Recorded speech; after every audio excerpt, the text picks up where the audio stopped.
સૂતા પહેલાં આવા લક્ષણો તો નજરઅંદાજ ન કરતા. ફેફસામાં નબળાઈ થયા હોવાનો સંકેત હોઈ શકે છે. ફેફસા આપણા જીવનનું સૌથી મહત્ત્વપૂર્ણ અંગોમાંનું એક અંગ છે, જે જીવન માટે જરૂરી ઓક્સિજનને લોહીમાં પહોંચાડવાનું કામ કરે છે. દરમિયાન તેની નબળાઈને લાંબા સમય સુધી અવગણવી જીવલેણ સાબિત થઈ શકે છે. લંગ્સમાં ડેમેજ થવા પર અમુક સંકેતો રાત્રે વધુ ગંભીર રૂપમાં નજર આવવા લાગે છે.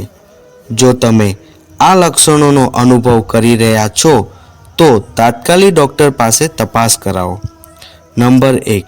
સૂતી વખતે ખાંસી આવવી. ફેફસામાં નબળાઈનું એક સામાન્ય લક્ષણ સૂતી વખતે ખાંસી આવવી છે. જો તમે સૂતી વખતે ખાંસી વારંવાર આવવા લાગે તો આ ફેફસામાં સોજો કે સંક્રમણનો સંકેત હોઈ શકે છે. ખાંસી વધવી અને રોકાઈને આવી ગંભીર સમસ્યા તરફ ઇશારો કરે છે.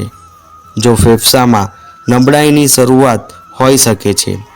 વારંવાર શ્વાસ ફૂલવો. જો તમને સામાન્ય કામ કરવામાં કે ખાંસી દરમિયાન વારંવાર શ્વાસ ફૂલવાની સમસ્યા થઈ રહી છે તો આ એક ફેફસાની નબળાઈનો સંકેત હોઈ શકે છે.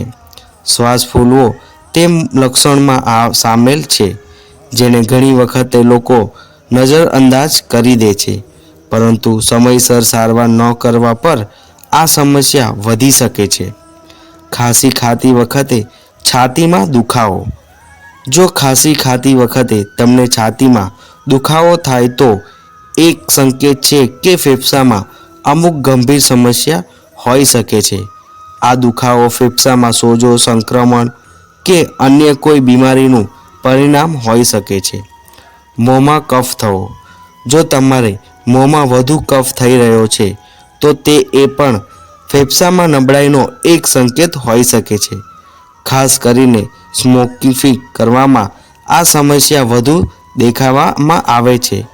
કફનું આવવું એક સામાન્ય લક્ષણ હોઈ શકે છે, પરંતુ જો આ સમસ્યા વધવા લાગે તો આ ગંભીર રોગની સમસ્યાનો સંકેત હોઈ શકે છે. શ્વાસ લેવામાં મુશ્કેલી અનુભવવી. ફેફસામાં નબળાઈ દરમિયાન શ્વાસમાં, ચાલવામાં પણ કે ઝડપી કામ કરવામાં પણ શ્વાસ લેવામાં મુશ્કેલ થઈ શકે છે.